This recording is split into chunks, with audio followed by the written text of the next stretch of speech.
The eviction notice was still trembling in my hand when I read the signature from my own daughter-in-law, Trina. As the paper crackled, I felt the porch boards shudder beneath us like they knew betrayal before I did.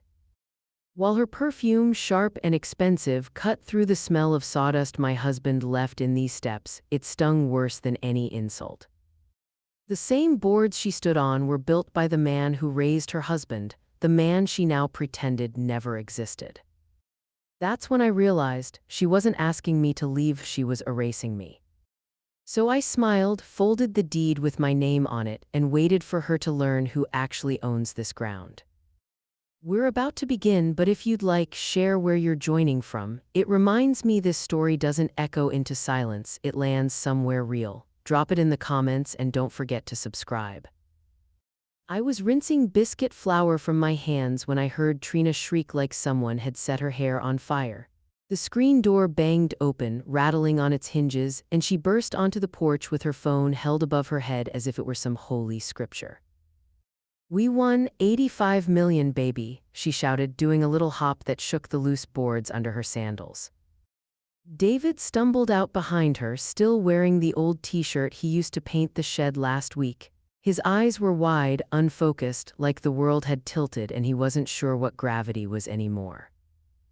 I wiped my hands on a dish towel and stepped outside, the early morning air cool against my arms. The sun hadn't fully crested the trees yet, but Trina already glowed like she'd swallowed it whole. She kept shoving the phone toward David. Look again." I scanned the ticket twice. "It's real." Her voice broke into a breathless laugh. He took the phone, stared at the screen, then looked up at her like he was still trying to believe she wasn't playing some elaborate joke. I don't even know what to say. "I did. Congratulations," I offered, my voice low and even. It was all I could manage. You learn after a certain age that excitement is a young person's sport. Mine burned slower, quieter, the way coals glow long after the flames die down. Trina didn't hear me or pretended not to. She was already pacing the porch, phone pressed to her ear, leaving David standing in her wake like driftwood pulled in by the tide. Within days, the house transformed into a parade of deliveries and decisions no one consulted me about. A black Mercedes, sleek, shiny, and so clean it looked allergic to dirt roads, rolled into the driveway, replacing Trina's old SUV like a symbol of her sudden rebirth. She hired a PR firm out of Atlanta, which felt ridiculous to me, but she seemed thrilled about it. They coached her on branding herself, whatever that meant. Every time I passed through the living room, she was filming something on her phone: announcements, makeup tutorials, breathy monologues about new beginnings and what it feels like to level up. I'd catch glimpses of her rehearsing smiles in the front-facing camera, angles shifting like she was sculpting a new face. I just kept moving, cooking dinner at 5, feeding the chickens at dawn, checking the fences, walking the field lines the way my father taught me, left at the oak, down the ridge, across the creek, back again. Some things don't shake loose just because money drops from the sky. Trina started calling me Ma after the second interview she recorded in the kitchen. A sugary, sarcastic version of it, drawn out and artificial. "Ma, you want to come with us to look at houses in the city? Ma, how about I get you a stylist? With your hair, it could really work." And then the one that stuck to my ribs like cold lard: "Ma, I found these brochures for senior communities. Just options, fresh start, new chapter." I looked at the glossy pamphlets she slid across the counter. Smiling gray-haired couples in matching linen shirts. Stock photos of women practicing yoga near ponds too still to be real. She tapped one of them with her long acrylic nail. "I mean, this place is cute, but you deserve comfort. And we're gonna build somewhere way nicer, like actually modern." I folded the brochures and set them back on the counter without a word. She misread my silence as indecision. David passed through the room and tried to pretend he didn't hear what she'd said. He looked tired already, the kind of tired that doesn't come from lack of sleep but from trying to stand in two different worlds at the same time. Later that night, I sat alone on the porch, listening to the crickets' pulse in the dark. The house behind me was filled with Trina's laughter and the bright, brittle clatter of someone celebrating a life they hadn't earned yet. I sipped my tea and watched the moon drift above the tree line, slow and calm and utterly indifferent. That was when the first shift in my chest took place, not anger, not hurt, just a quiet tightening like land settling after a stow. A rem. A sense that something was coming. Something she wasn't ready for. The first sign that Trina was planning something came when a truck loaded with folding tables and crates of wine rolled up the driveway just after lunch. I was clipping basil on the porch rail when the driver hopped out and asked where the event coordinator wanted everything. I told him he'd find her inside, though I already knew the answer: anywhere that wasn't my space. By late afternoon, the house smelled nothing like home.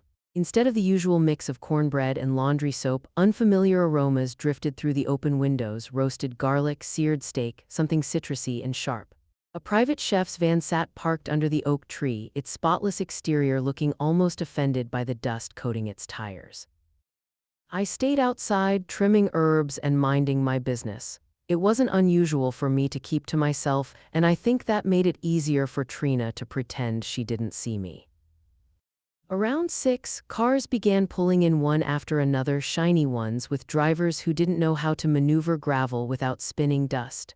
I heard laughter before guests even reached the porch. They sounded eager, hungry in a way that had nothing to do with food. Through the screen door, I caught a glimpse of the dining room: candles, white linens, plates so delicate they could crack just from looking at them too hard. Trina stood at the center of it all, dressed in something silky that shimmered when she moved. Every time someone approached her, she widened her smile like she was posing for flashbulbs. I wasn't included, of course, not even as an afterthought. But Sadie slipped out the back door just after sunset, clutching a small plate wrapped in a napkin. She carried it like contraband. She sat beside me on the porch swing, tucking her knees up. "I brought you something," she whispered, lifting the napkin to reveal a tiny chocolate tart with a swirl of cream on top. "Looks fancy," I said, taking it carefully. She nodded. "She said you'd be uncomfortable inside." Her voice was soft, but the sting in her words wasn't lost on either of us. I didn't respond. I took a slow bite instead. It was rich, too sweet, too perfect, like something that belonged in a magazine rather than a kitchen meant for real meals. We sat there for a few minutes, listening to the clinking of glasses on the other side of the wall, the muffled hum of people who didn't realize sound carried through old boards. Sadie leaned her head on my shoulder. I wrapped an arm around her, wishing things didn't feel so divided already. When she slipped back in through the side door, I stayed planted on the porch. The night air wrapped around me like an old quilt, calm and steady. Inside, the dinner grew louder: cheers, toasts, a burst of applause that didn't match anything grounded or intimate. Then I heard Trina's voice float through an open window, clear and confident, the way she always sounded when she believed she was impressing the right people. "We'll probably build a whole new place, tear this one down, start fresh." Someone murmured approval, another asked about contractors. I didn't catch every word, but I heard enough. She referred to the house as if it were hers to discard, as if history could be bulldozed with a sentence. I traced my finger along the porch railing, feeling the grooves my husband carved decades ago when he replaced the rotting wood one summer. Each mark held a memory: hot afternoons, lemonade sweating on the table, him whistling off-key while he worked. I caught myself smiling, not from amusement but from understanding. Trina was already planning to erase something she'd never taken the time to comprehend. "This one," she'd said. "Not our home, not the farmhouse. This one." Like it was a placeholder she intended to swap out. A breeze stirred the trees, rustling the leaves into a low whisper. Somewhere deep in the property, a hawk called out, sharp and solitary. That tightening in my chest, the one I'd felt the morning the winning ticket surfaced, returned with a steady, unmistakable clarity. It wasn't dread, it wasn't fear, it was something firmer, quieter. A shift in the ground beneath all of us. I leaned back in the chair, letting the night settle around me. The party noise dulled a little as someone closed a door, but the echo of Trina's plans clung to the air like smoke. I knew then that her celebration wasn't the real beginning. It was simply the spark. And soon, something far larger was going to catch flame. Long after the last guest drove away and the yard returned to its normal quiet, I stayed on the porch, listening to the night roll back in. The house lights flicked off one by one until only the glow above the sink remained. That's when memories started nudging up from old corners, silent, steady, persistent. The farm hadn't always looked like this. In my mind, it was still the way it stood in the summer of '79, the year my father walked me across the ridge with a manila envelope tucked beneath his arm. The grass was waist-high then, greener than anything I've seen since. He paused near the creek where the soil darkened with moisture and pressed the envelope into my hands. "This is yours now," he said, voice low, as though the land might shift if he spoke too loudly. Inside was a deed marked with my name, 6 acres, boundaries drawn in shaky pen strokes, mineral rights included, because he believed in preparing for possibilities no one else could see. He was never sentimental, but the look in his eyes that day held something close to pride. I'd never forgotten it. A few years later, my husband and I built the farmhouse on the flattest stretch of that parcel. We laid the first boards ourselves. Every beam held the sound of our laughter, our arguments, our youth. We carried lumber in the rain, shoved insulation into walls during July heat, and slept in a tent until the roof went up. Nothing about that place was store-bought or easy. It was ours because we made it so. After he died, the house felt too big, but I stayed. The land was the only thing that stayed steady when everything else shifted beneath my feet. Time moved on. In 2010, David and Trina asked if they could help update the place. They were eager, newly settled into their marriage, both convinced progress came from adding more rooms, more granite, more chrome. They saved up for a garage addition and hired a crew. I didn't mind it. I knew exactly where my property lines ran. Enhancements didn't change the ground beneath the foundation. But Trina never bothered to ask what belonged to whom. She assumed that paying for improvements meant possession. She never once looked at the deed hanging in my safe, never asked about boundaries or filings or the quiet permanence of paperwork recorded before she even graduated high school. Her ignorance wasn't surprising, her confidence was. 2 mornings after her fancy dinner, I walked into town before the sun rose, the air cool enough to sting my nose. I didn't tell anyone I was going. Some conversations need clean edges and empty sidewalks. I reached Jeanette Rowland's office just as she was unlocking the door, her coffee steaming in the other hand. She raised an eyebrow when she saw me. "You're up early," she said. "I need a minute," I replied. She stepped aside, motioning me in. Her office still smelled faintly of old books and cedar, the same as it had since she first took over the practice. I sat on the worn leather chair opposite her desk. She didn't rush me, she never had. I set the deed on her blotter. She didn't pick it up right away, just glanced at it, then at me. "What happened?" I told her everything, the dinner, the tart Sadie smuggled out, the talk of ripping the house down. My voice stayed even, but something in my chest tightened with every word. When I finished, Jeanette leaned back, folded her arms, and exhaled through her teeth. "She's pushing you out?" she asked, as though confirming something she already suspected. I nodded. "She thinks winning money makes her queen of something she never built." Jeanette finally lifted the deed. She scanned each section, her eyes narrowing with the focus of someone reading a personal insult written in legal ink.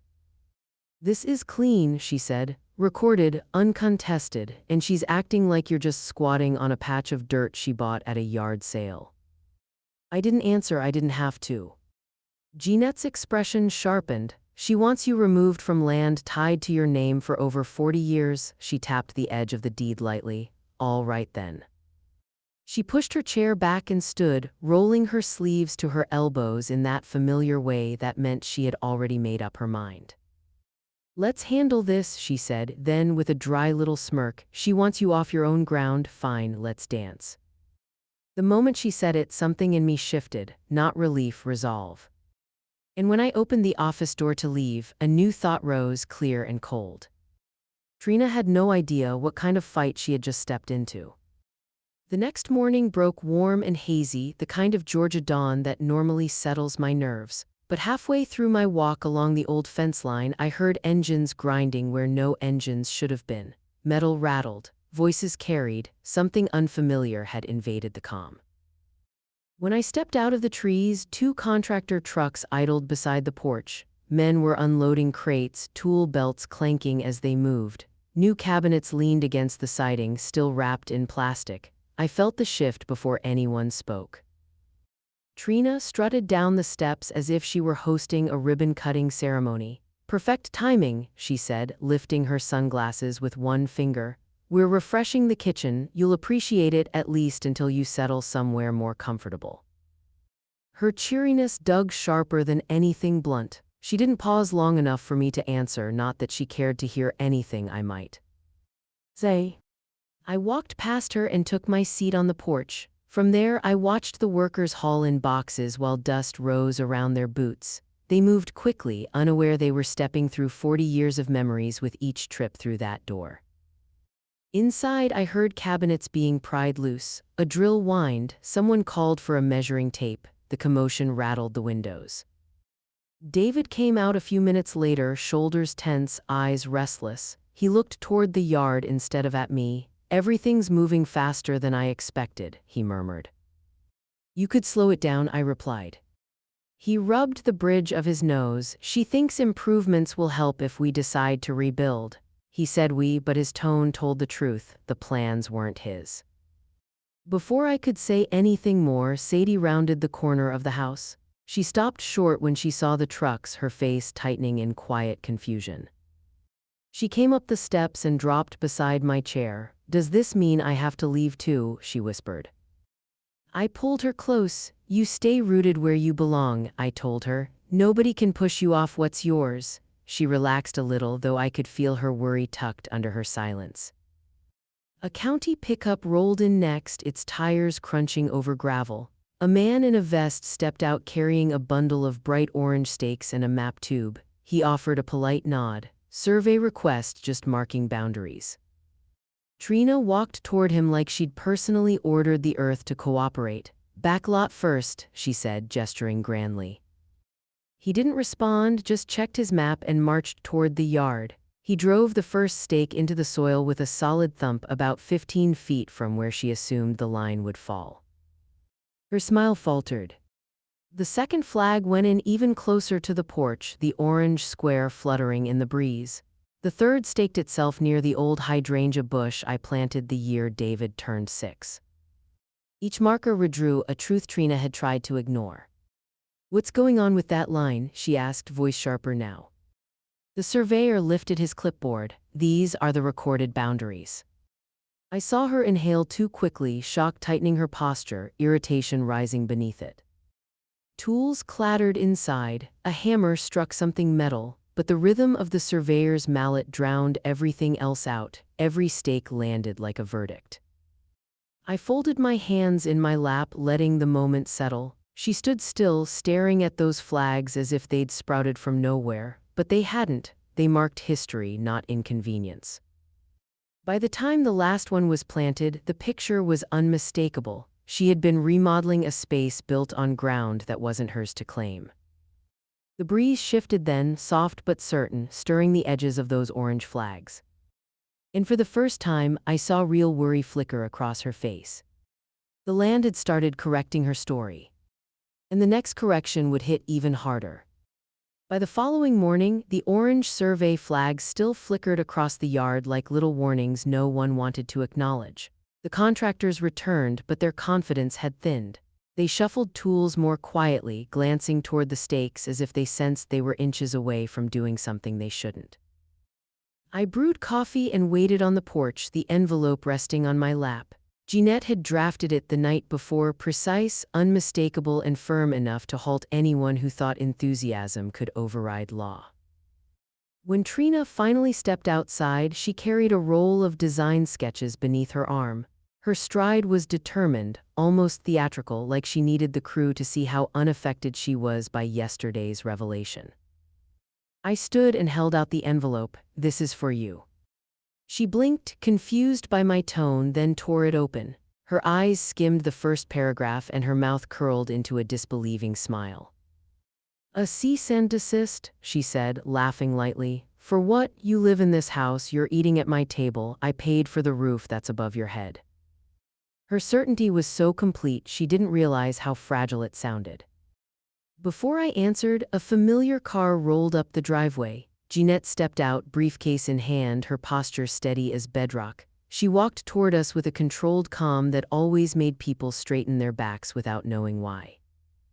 "Let's clear this up," she said, stopping between us. "She occupies the home you renovated, but she owns the dirt beneath every board." Trina scoffed. What does that even mean? Jeanette tapped the porch with the tip of her shoe. It means all this, she gestured toward the house, the steps, the land surrounding us, sits on her legally recorded parcel. You can't alter it without her consent, and you definitely can't force her off her own acreage. The contractors froze mid-task. One of them quietly set down his drill. I retrieved the deed from my pocket. The paper had aged, but the ink remained bold. I unfolded it and handed it to Jeanette, who held it up for Trina. This record predates your marriage, Jeanette said. Predates the edition you paid for, predates every assumption you've made since that lottery check cleared. Trina grabbed the paper, scanning the text as though sheer determination could rearrange the words. Her confidence cracked, disbelief crept into her eyes. This can't be right, she muttered. Nobody told me any of this. Jeanette didn't soften, because you never asked and you never looked. The surveyor, who had returned to mark a few final points, approached with a slight nod. Boundaries match this document, he said, tapping the deed lightly. Everything's consistent. Trina stared at him, offended by his neutrality. So you're saying the kitchen I'm paying for is on her land? That's correct. The workers exchanged glances. A few quietly gathered their tools, perhaps sensing that finishing this job wasn't worth the risk of being pulled into a legal storm. Jeanette opened her briefcase and produced another set of documents. Filed this morning, she said, handing them to me. Injunction against any structural changes, demolition plans, or removal attempts. Also stops any further harassment or displacement threats. Trina's mouth fell open. For the first time since the lottery win, she didn't have a rehearsed expression ready to go. This is insane, she whispered. This has to be some kind of joke. It's the law, Jeanette replied, and it's older than your mood swings. Silence settled over the yard. Even the contractors stopped moving. The air felt thick, pressed down by realization. David stepped outside then, stopping dead when he saw the papers in Trina's hand. His face drained of color. He looked at me, then at Jeanette, then at the flags in the yard. What's happening? He asked. Trina turned to him, voice rising. Your mother is trying to take everything. Jeanette cut in, steady and sharp. She's preserving what's hers, there's a difference. David didn't speak, his silence said enough. Trina crumpled part of the letter in her fist, her composure unraveling inch by inch. She looked at me with something between shock and fury, as though she couldn't comprehend how the ground itself had refused to bend for her. I didn't raise my voice, I didn't gloat, I simply held her gaze and said nothing. Some truths don't need repeating. She backed up a step, breath unsteady, then another. And in that moment, just before she turned away, I saw the exact second she realized she wasn't in control of this story anymore. Not by money. Not by attitude. Not by force. The land had chosen its side. And the next battle would be one she couldn't charm, intimidate, or buy her way through. After the injunction landed, the house fell into a strange quiet, at least on the ground. Online, a storm brewed with my name in the middle of it.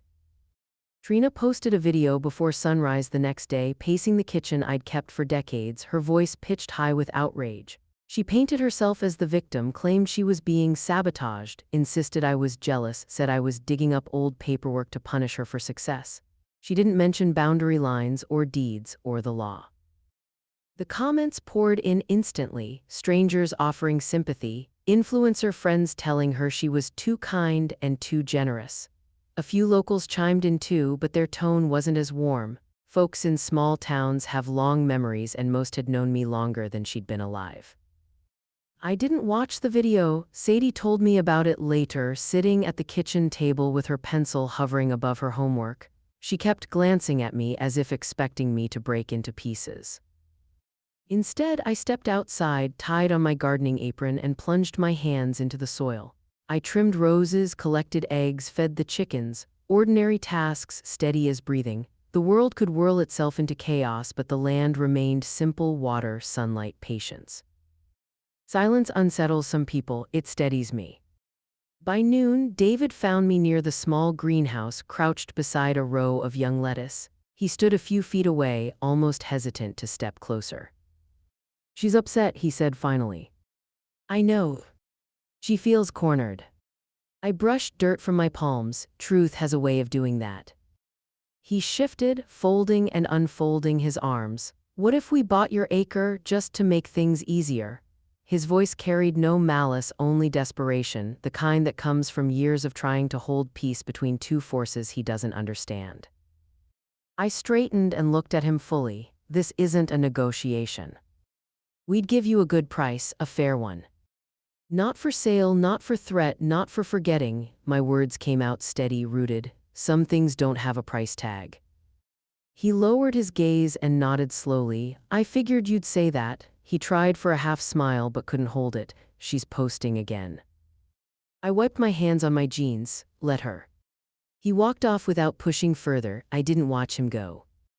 Later that afternoon, Sadie wandered into the yard with a sheet of paper nearly as big as her backpack. She spread it across the picnic table, smoothing the creases carefully. It's for school, she said. We're supposed to draw something about where we live. The drawing wasn't artistic, just rectangles, lines, and labels written in her neat, looping handwriting. But the boundaries were unmistakably accurate: the broad shape of the property, the garage addition, the long driveway, the field, the ridge. And near the center, she'd shaded in a soft red heart. That's yours, she said, pointing at the marked section. I wanted them to know. Emotion tightened behind my ribs. You didn't have to do that. I wanted to, she hesitated. Kids in my class heard the video, she swallowed. They think you're mean.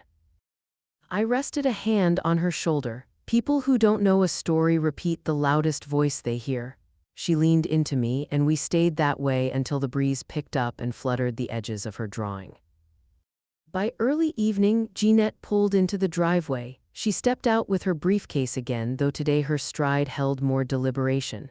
She walked toward me while the sun lowered behind the trees, casting long shadows across the yard. We need to move forward, she said without preamble. She's escalating. That video qualifies as harassment and the unauthorized construction is still recorded. I've drafted the paperwork. I nodded. Do what you need to. She sat beside me on the porch steps, scanning the property as if taking mental inventory of every detail that mattered. You holding up? I've lived through louder fights than this. She smiled faintly. Good, because the next phase isn't quiet. As she spoke, a notification pinged on her phone. Her eyes narrowed slightly, then she turned the screen toward me. Trina had posted again, this time a longer video, angrier, filmed from the porch where I once taught David how to tie his shoes. She ranted about entitled elders and manipulation and land schemes, her voice climbing higher each minute. But what caught my eye wasn't her expression. It was the caption. If she thinks paperwork will stop me, she's wrong. Jeanette lowered the phone. We need to act fast. The last light of day slid across the survey flags, turning them almost blood red. And for the first time, I sensed this fight was about to turn into something far messier than boundary lines. Something personal. Something sharp. Something she wasn't prepared to lose. The next day began with a knock sharp enough to slice through the morning stillness. When I opened the door, a courier handed me a thick envelope bearing a law firm logo I didn't recognize. He didn't make eye contact, just offered a clipped signature here before hurrying back to his truck. I didn't need to open it to know who had sent it. Still, I sat at the kitchen table, unfolded the letter, and let my eyes travel over the numbers printed there. $1.2 million in bold, centered, as if the figure alone carried moral authority. A note from Trina's attorney followed, sterile, polite, promising a seamless transition if I agreed to transfer ownership of my acre and the structure on it. There was a line about avoiding future conflict and another about maintaining family unity.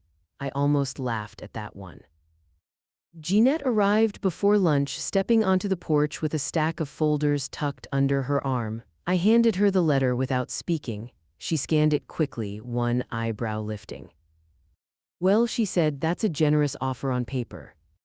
I leaned against the railing, but. She closed the folder. But fairness isn't the issue here, and they know it. If money was all that mattered, you would have sold years ago.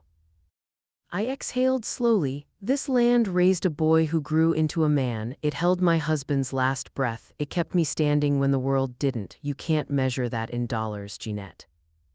She nodded, then the answer's simple. I folded the letter and slipped it back into its envelope, unreadable now except for the sense of someone trying to buy a history they'd never lived. That afternoon, I called a local fencing company I trusted. They'd helped me mend gates for years and they understood boundaries better than most people. By dusk, they'd installed a clean, sturdy fence along the surveyed line, a locked gate at the entrance, a new mailbox cemented into the soil where my parcel officially started.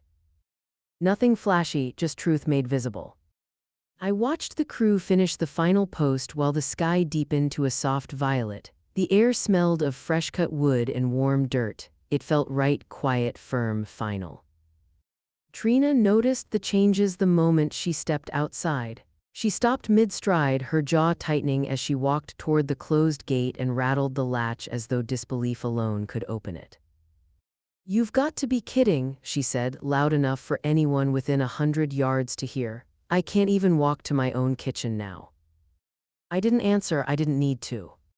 Within an hour, she uploaded a furious video, this one filmed from the edge of the fencing, her voice pitched with outrage, insisting I was locking her out of her life and holding the property hostage. I stayed inside while her words traveled across the internet like sparks searching for fuel. The contractors arrived the following morning, only to find the gate closed and a legal notice posted beside it. They talked quietly among themselves before approaching me on the porch. "Ma'am," one of them said, rubbing the back of his neck, "we're not getting between whatever this is. Too much tension, too much risk." The others nodded. One added, "We don't want our names in court papers or in her videos." They packed up their equipment and drove off, leaving the renovation half-finished, wires dangling from exposed beams and the sound of their engines fading into a long, tired silence. I watched their taillights disappear, the early light catching on the new fence like a thin line drawn across everything that used to be shared. I knew Trina would escalate. I knew her pride wouldn't allow anything less. But even I wasn't prepared for what happened next. Because just as the contractor's trucks vanished down the road, another car turned into the driveway, fast, abrupt, swinging gravel. And when the door opened, the expression on the driver's face told me the fight had taken a turn I hadn't anticipated. A turn that wasn't about fences, or deeds, or even family lines anymore. Something deeper was coming. And it was already here. The car that tore into the driveway earlier had delivered nothing more than another legal threat dressed in urgency, but by evening the air had shifted again. I could sense it before I saw anything, an unusual brightness flickering through the trees, music drifting across the lawn in soft, expensive notes. When I stepped onto my porch, I realized Trina had taken escalation to a new level. Towering lights had been set up across the shared grass, casting everything in a warm, golden halo. Long tables dressed in white linen stretched nearly to the fence line. Caterers moved with choreographed precision, setting out plates that glinted under the lamps. A small jazz trio tuned their instruments as if preparing for a wedding reception, not a feud. Guests arrived in waves, heels sinking slightly into the soft earth, laughter floating above the hum of generators powering the lights. The atmosphere felt forced, celebratory in a way that rang hollow against the quiet of my side of the yard. I wasn't invited, of course. The new fence made that clearer than any words could. But I didn't retreat inside. I sat on my porch swing, feet steady on the wooden planks, watching the spectacle unfold like a show performed for an audience of one. From my vantage point, I could see Trina in a sequin dress, moving from guest to guest with her practiced smile, her gestures large and theatrical. Every so often, her eyes flicked toward my porch, as if checking to see whether her performance had reached me. The trio began playing something soft and warm, and for a moment the music almost softened the tension. Almost. As the first round of drinks was served, my phone buzzed in my pocket. Jeanette's name appeared on the screen. "They filed a motion this afternoon," she said as soon as I answered. Papers rustled in the background. "They're claiming the original deed is outdated. It won't hold up in court, but it's designed to rattle you." I watched a waiter set down a platter of grilled shrimp a few feet from my gate. "I've lived through worse than noise," I said quietly. Jeanette exhaled, the sound edged with approval. "I'll draft the response in the morning. Don't let her antics keep you up. She'll tire herself out before I will." "Good," she said, "because she's running out of moves." I slipped the phone back into my pocket and returned my attention to the yard. The lights were brighter now, casting sharp shadows across the fence I'd just built. Trina raised a glass at the head of the table, her voice carrying farther than she really said. "She'll be gone by summer," she announced, almost gleeful. "It's just paperwork slowing things down." Her guests murmured in polite agreement, though a few looked uneasy, glancing toward my side of the property like acknowledging it might break some unspoken rule. Halfway down the table, a man I recognized from town, Rick Benton, who'd once worked with me at the hardware store, set down his wine and stood. He leaned toward Trina, speaking quietly enough that she probably wished he'd stayed silent. "You might want to tread carefully," he told her. "You don't know her like this community does." Her shoulders stiffened. "I know enough." "No," he said, shaking his head, "you don't." Trina forced a laugh, brushing him off with a flick of her hand, but the gesture failed to hide the irritation tightening her features. As the trio launched into a brighter song, the party regained some of its earlier energy, but the shift in the air hadn't gone unnoticed. I could feel it, so could Trina. She kept glancing my way, longer now, sharper, like she was trying to decipher something she hadn't accounted for. And as the night deepened, a new sound cut through the music. Footsteps, slow, purposeful, coming from behind my house. I turned just as a shadow moved near the back of my parcel, too close to ignore, too deliberate to be accidental. Whatever Trina thought she was controlling, it wasn't this. Something or someone had crossed a line. And the night was far from over. The footsteps behind my house never revealed more than a stray guest cutting across the dark, but the unease stayed with me into the next morning. I rose early, brewed coffee, and stepped outside just as the sun pushed over the ridge. The yard was still littered with remnants of Trina's party, wilting flowers, a stray napkin snagged in the fence, but the real disruption came an hour later. A white SUV with unfamiliar markings turned into the driveway. Not a contractor's truck, not a county vehicle, something corporate, polished. Two men stepped out wearing field boots and carrying tablet cases. They checked the parcel number on their clipboard, then approached the fence line with the calm of people who knew exactly where they were supposed to be. "Morning," one of them called. "We're here regarding a geological survey request." I frowned. "From who?" "State Registry flagged mineral rights on this tract," he replied. "We're verifying old records before scheduling exploratory work." Mineral rights, the phrase hit me like a door swinging open to a room I hadn't entered in decades. My father had mentioned them once back in '79 when he handed me the deed on the ridge. He joked that the dirt might someday outturn all of us. I'd filed the paperwork and never thought about it again. No one in the family ever had. The men walked the boundary, entering data into their tablets, placing small sensors in a line along the slope. When they finished, one of them approached the fence and gave me a faint, respectful nod. "If these readings hold," he said, "your acreage sits on shallow natural gas pockets. Could be modest, could be substantial. Someone from the main office will follow up." They drove off, leaving dust swirling behind their tires. It didn't take long for my phone to buzz. Jeanette's name lit up again. "You're going to want to sit down for this," she said without preamble. "I pulled the county's geological ledger. Your father added a mineral clause. Nobody's touched it in 40 years. I sank onto the porch chair. "What does that mean now?"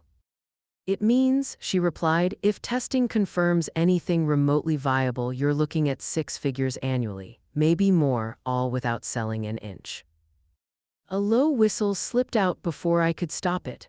After months of being painted as a burden, the land had thrown me a lifeline I didn't even know existed.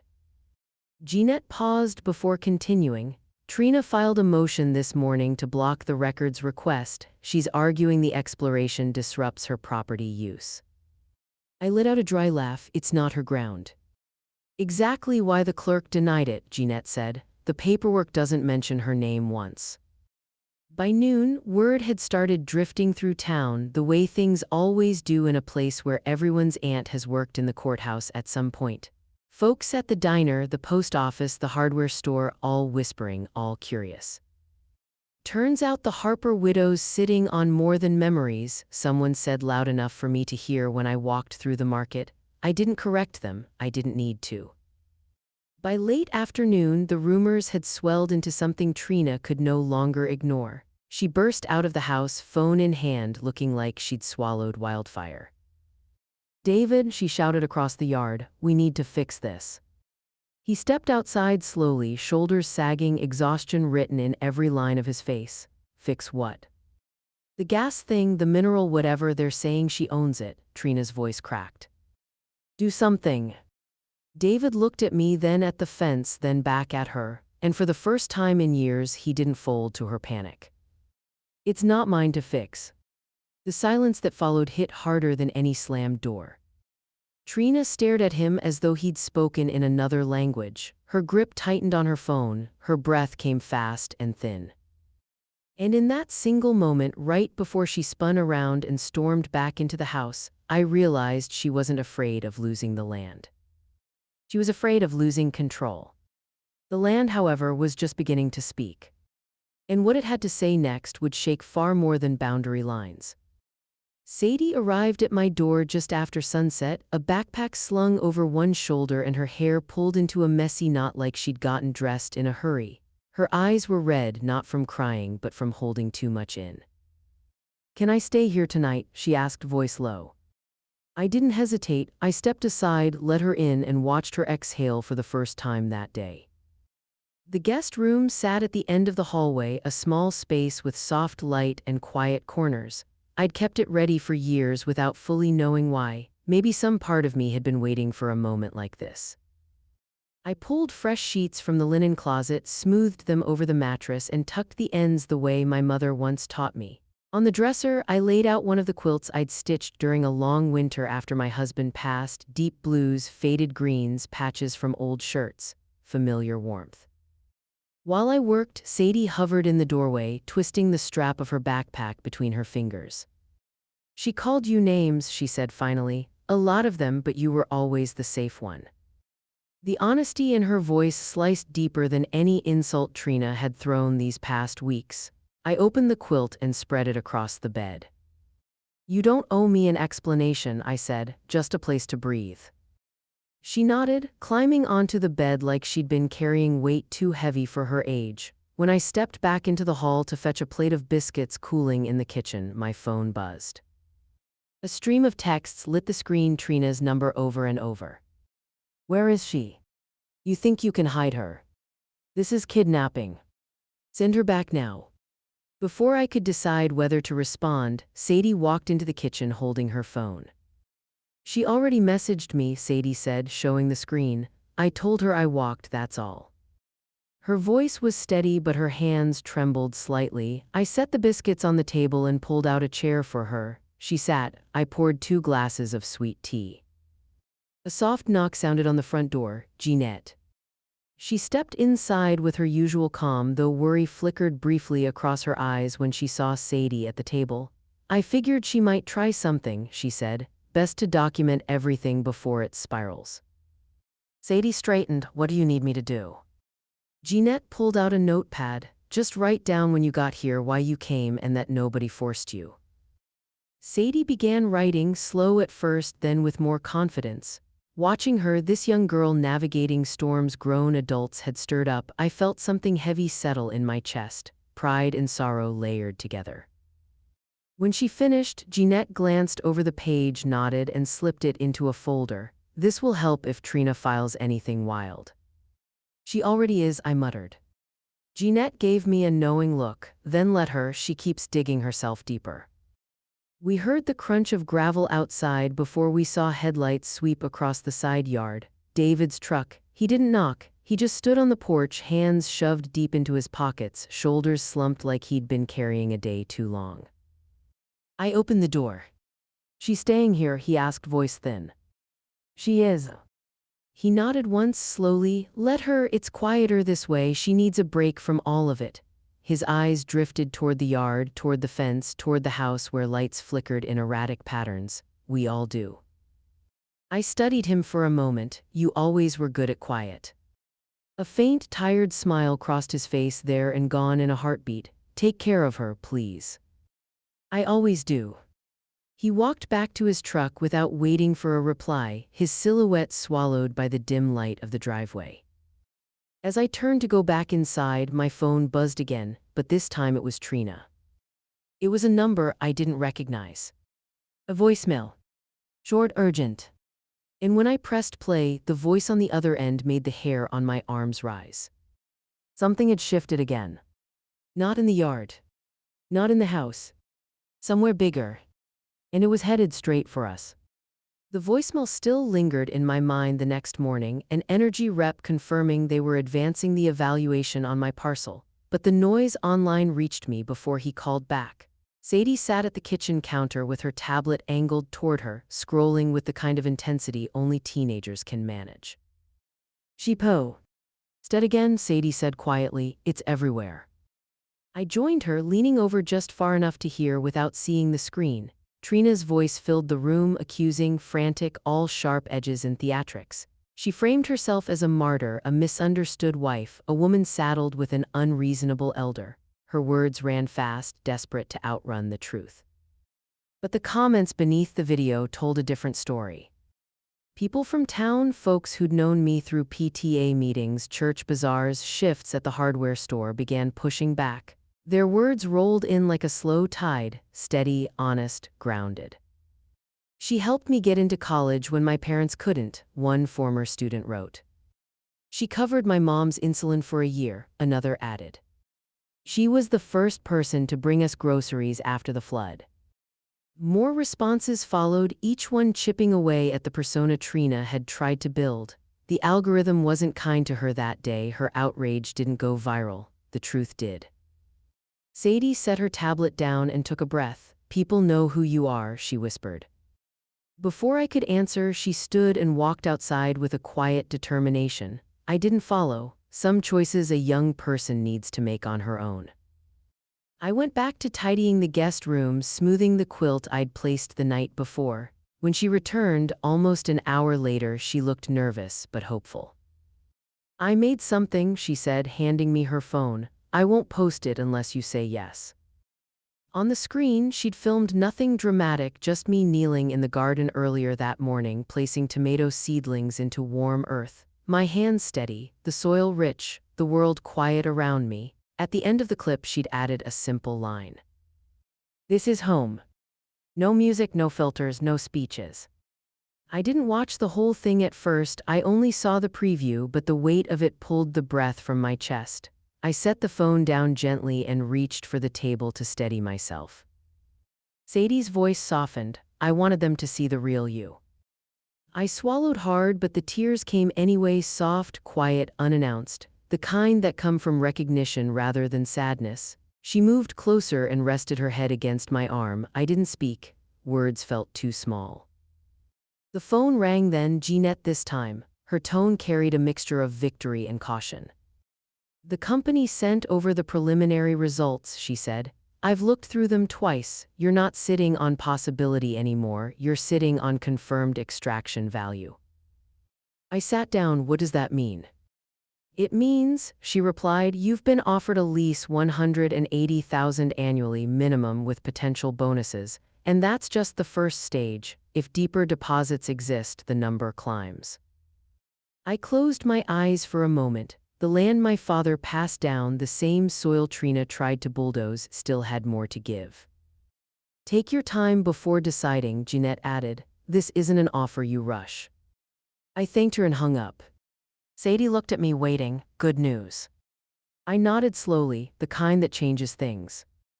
Outside, I noticed movement near the fence, Trina pacing, phone glued to her ear, gestures growing large and frantic. Whatever she was hearing wasn't what she wanted. Control was slipping through her fingers. But before I could step outside, my voicemail buzzed again, same unfamiliar number as the night before. When I pressed play, the message was shorter this time. Maggie, call me back now, it's urgent. Only one person in this situation hadn't spoken directly yet. David. And whatever he needed to say would shift everything again. David called back within minutes, his voice strained, barely holding itself together. Mom, things got out of hand. She's saying anything she can think of. You need to protect yourself. I didn't have to ask what he meant. By the time we hung up, Jeanette had already texted, "Come in early." The next morning, I drove into town before the courthouse crowd thickened.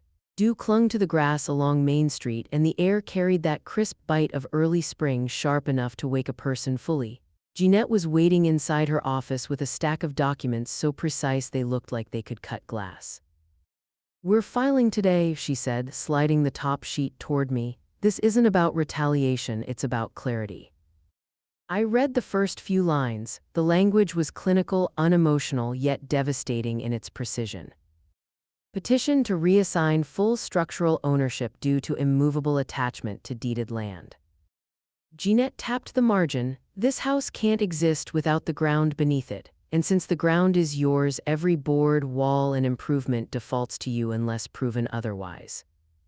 I felt something settle inside me, like a door locking into place after rattling too long.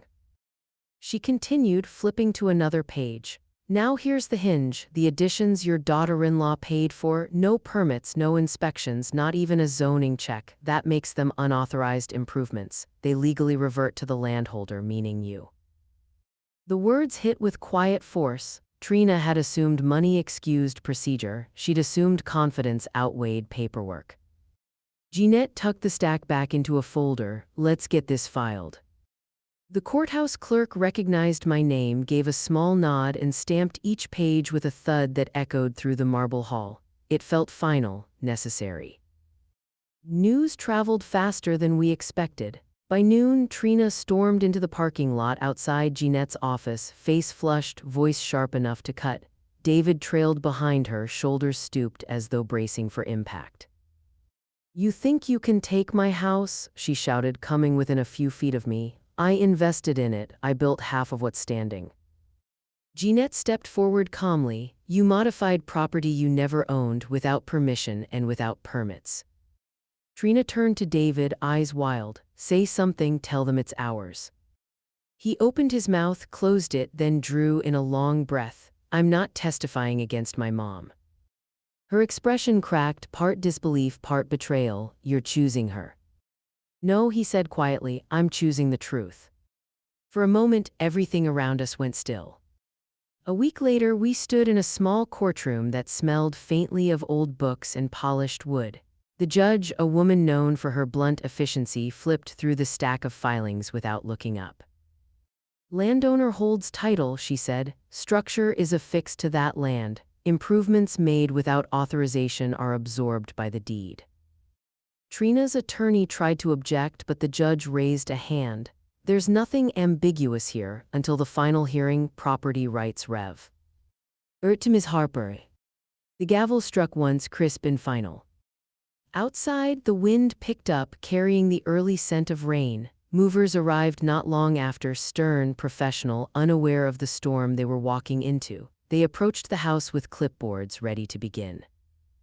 Trina bolted from the porch, hands clenched, voice raw. "You can't just throw me out." I stepped closer, calm, anchoring each word. "I'm not throwing you anywhere." She glared at me as if waiting for cruelty. But I simply nodded toward the mailbox at the edge of my parcel. "The law is." For a second, her anger faltered into something else, fear maybe, or recognition, hard to say. A rumble of thunder rolled across the ridge.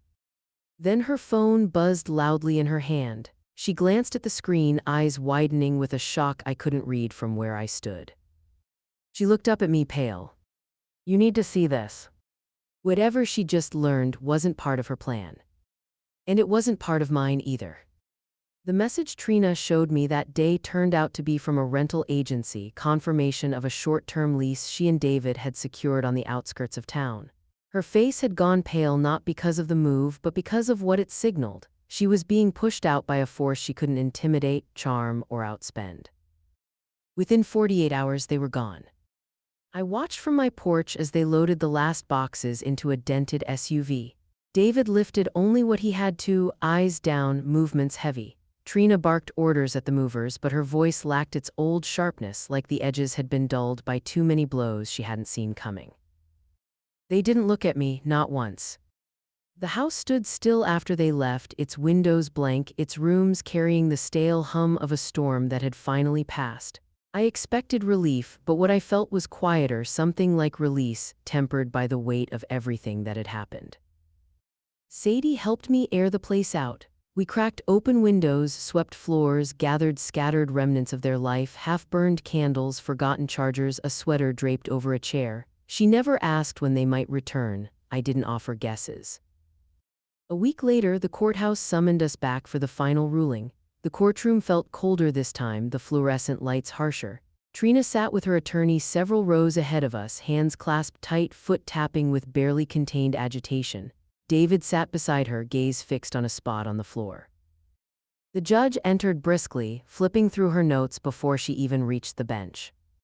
Her decision was brief. Every square foot of the structure reverted to me. All claims by David and Trina were dismissed. And because of the unpermitted construction, I was awarded damages enough to repair what their renovations had compromised and then some. The room stayed silent for several heartbeats. Trina whispered something to her attorney, but he only shook his head. Whatever she wanted, the judge had already closed the file. They tried to appeal, they failed. Even the clerk's tone carried fatigue when she informed them the request was denied.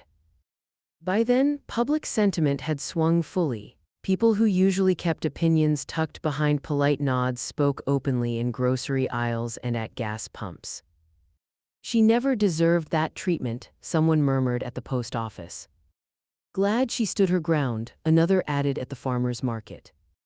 I didn't feed the conversation, I didn't have to. The land had delivered its own verdict. 2 months later, the mineral lease arrived, pages of technical language describing yields, extraction timelines, environmental assurances. The final figure sat bold on the last page, an annual payment that made my breath catch. I signed with a steady hand. The first deposit came quick, and I met with the school superintendent a week later. They needed new laptops and a reading mentor program. Approved. The women's shelter needed beds, hygiene kits, and lights for the back parking lot. Done. Quiet generosity, with no announcements, no speeches. But word spread anyway, as it always does here. One afternoon, a local reporter knocked on my door asking for comment. I nearly turned her away, but something in her expression, earnest, curious, no hunger for drama, made me pause. I gave her a few minutes on the porch, nothing dramatic, just truth spoken plainly. A week later, the story ran online. The land kept the score. Beneath it, a photo of my boots in the garden soil. The piece caught fire in a small way, shared among locals, then passed around regional forums, then picked up by a state outlet.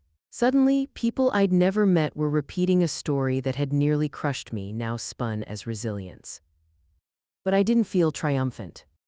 I felt something heavier, something older. Because with every share, every comment, every message, one question grew louder.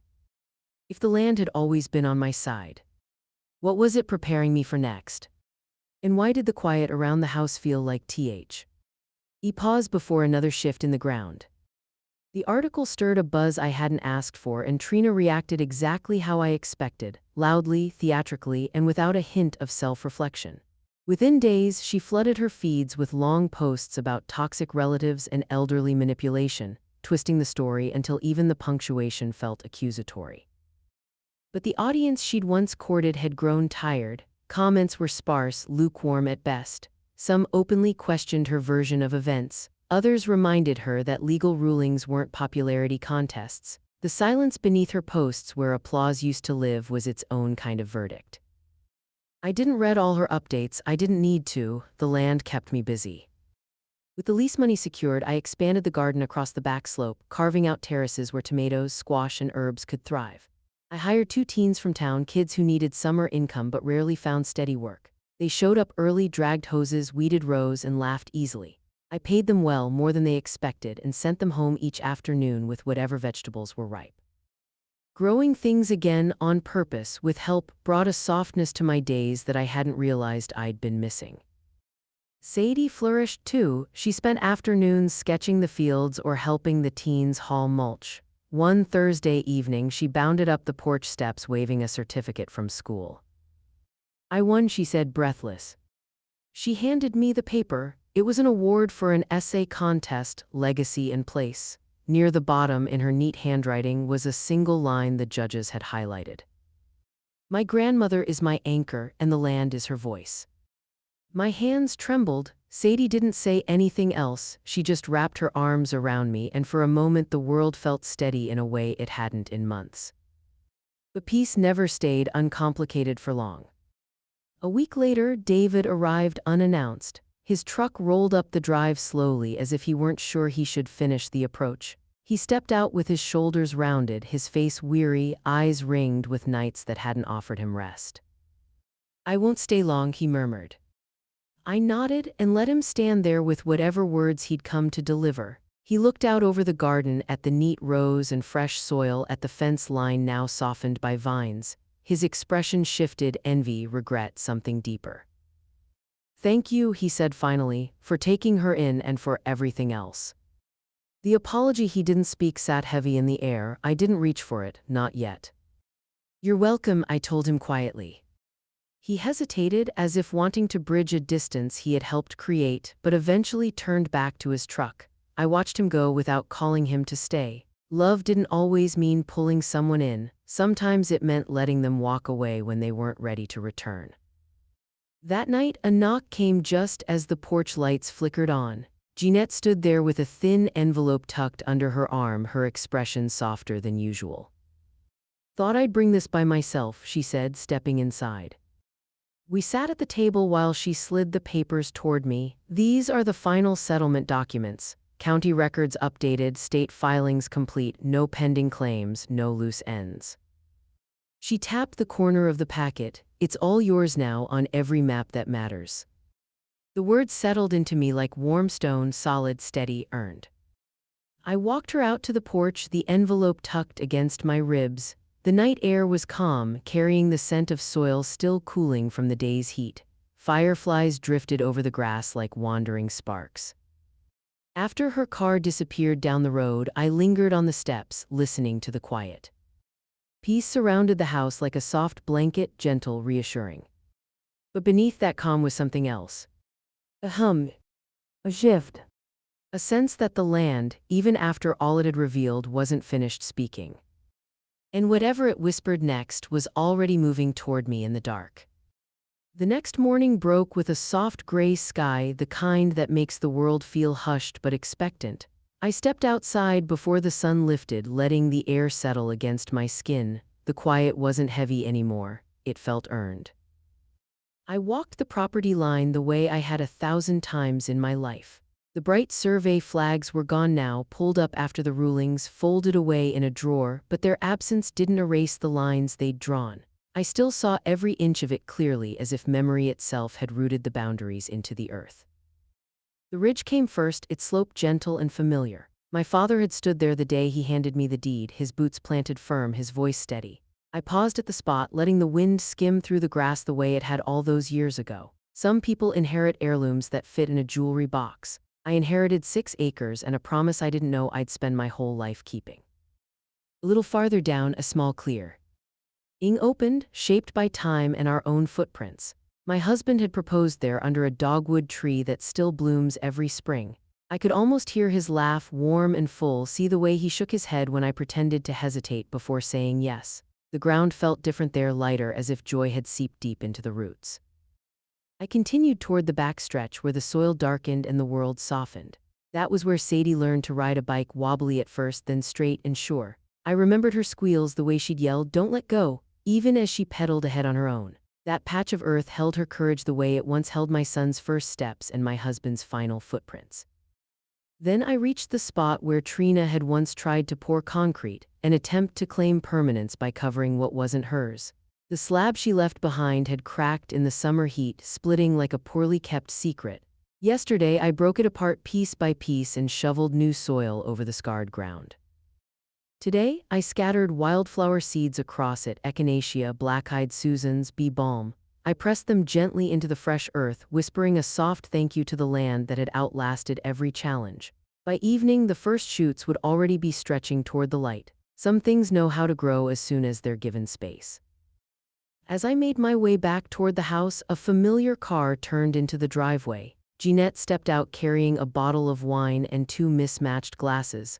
"Figured you deserved something better than sweet tea today," she said, climbing the porch steps with a grin.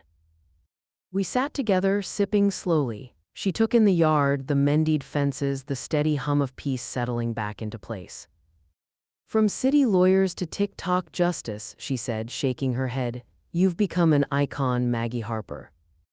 I laughed softly. "I was always just here, that's all." She clinked her glass against mine, content with the answer. A few minutes later, Sadie emerged from the house holding a wooden sign she'd painted herself. The letters were uneven, but the pride in her smile made it beautiful. She held it up for me to see. "Harper ACRES, established 1979. "Thought it belonged on the porch," she said. I nodded, my throat too tight for anything more. Together we hung it near the door, the wood catching the late morning light in a warm glow. I stepped back, taking in the house, the sign, the land stretching behind us, all of it steady, all of it ours. Sadie slipped her hand into mine. And in that quiet moment, I finally understood what the land had been whispering all along. After she won $85 million, my daughter-in-law ordered me out, but the land already knew who it belonged to. And so did I.